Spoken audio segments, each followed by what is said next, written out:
Hi friends, welcome back to SPK English Academy.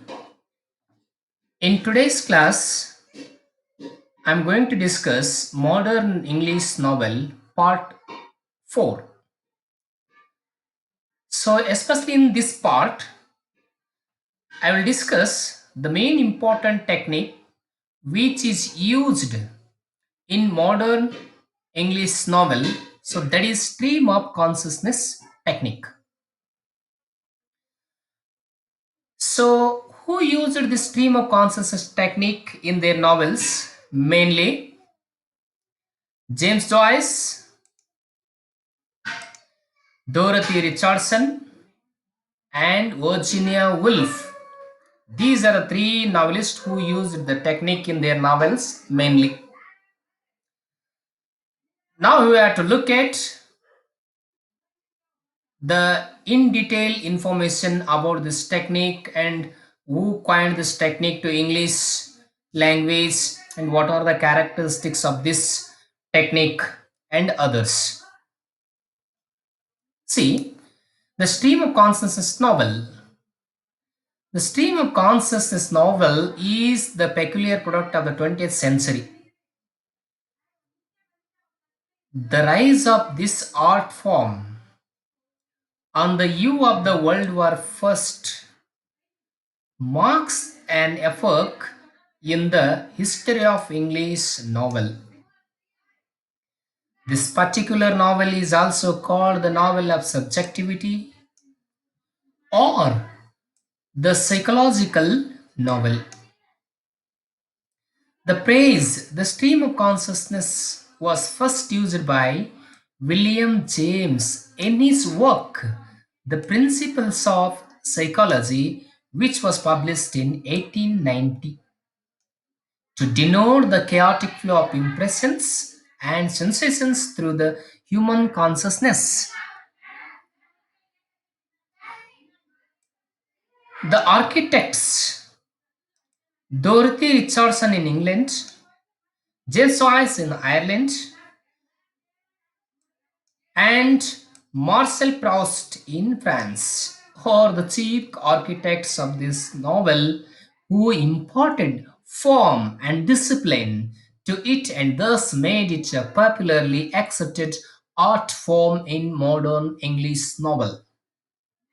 Dorothy Richardson and Virginia Woolf are the another two important exponents of this technique in the modern age. First, look at James Joyce. James Joyce was born in 1882 in Rutger, Ireland. He was an Irish novelist. See, he was an Irish novelist, short story writer, poet, teacher, and literary critic. He contributed to avant-garde movement. See, James Joyce is also related to avant-garde movement and is regarded as one of the most influential and important writers of the 20th century.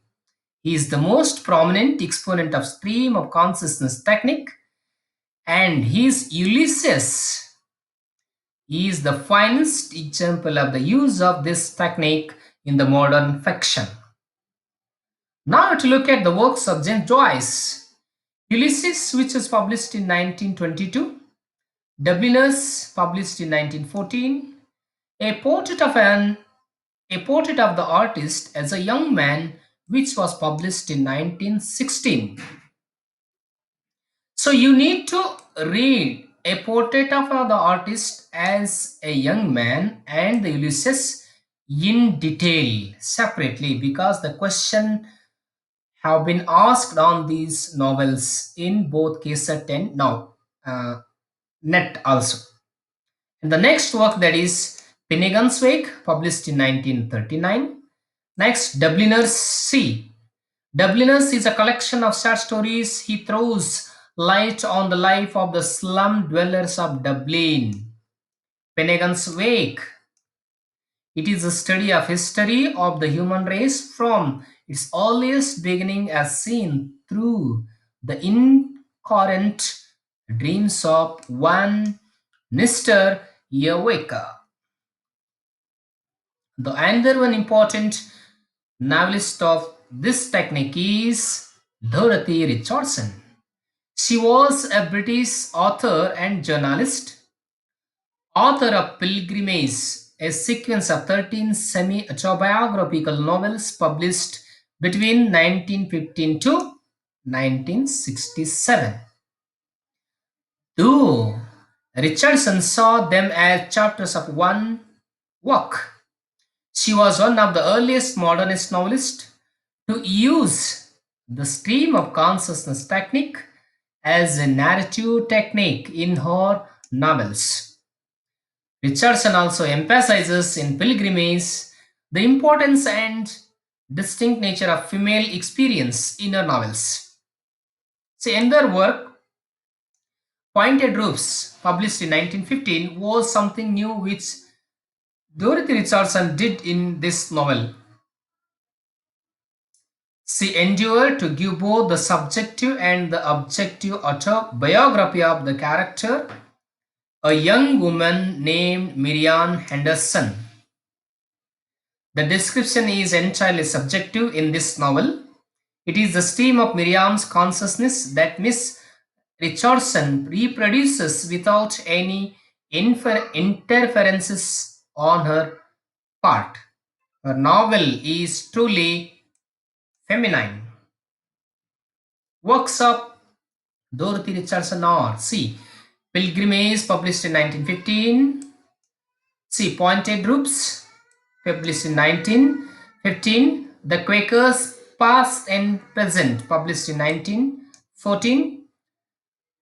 Gleaning from the work is another work of Dorothy Richardson.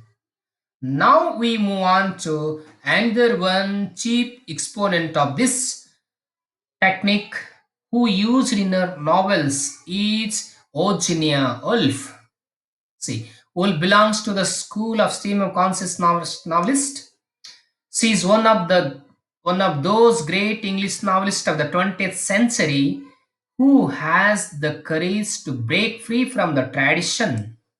She broke the tradition, then to give a new direction, a new form, and a new spiritual awareness to English fiction in the modern age. Jacob's Room is a work by Woolf. In this novel, she adopted the stream of consciousness novel technique, Mrs. Dalloway and To the Lighthouse represented the combination of the novel of subjectivity. The Voyageur and Night and Day are largely traditional. All her novels are no more than acquired experiences in the stream of consciousness technique. They have no story, no life, no moment. See the works separately. Jacob's Room, published in 1927. Mrs. Dalloway, 1925. To the Lighthouse, published in 1927. Orlando, 1928. The Waves, 1913. So you need to read these two novels separately, Mrs. Dalloway and To the Lighthouse, because in the previous question papers of both NET and KSET, the questions are asked in on these two novels. You better read separately. So, To the Lighthouse is a novel set in a single day. It begins in the morning and ends in the evening. So, this novel has three parts: the time passes, the windows, and the lighthouse. These parts, the question on these three parts was asked in the previous question of net. Be careful about this. Then you need to study this technique very carefully because the questions may ask on this technique. So thank you for watching this video. If you haven't subscribed to my channel, you do subscribe now and share, like the videos encourage me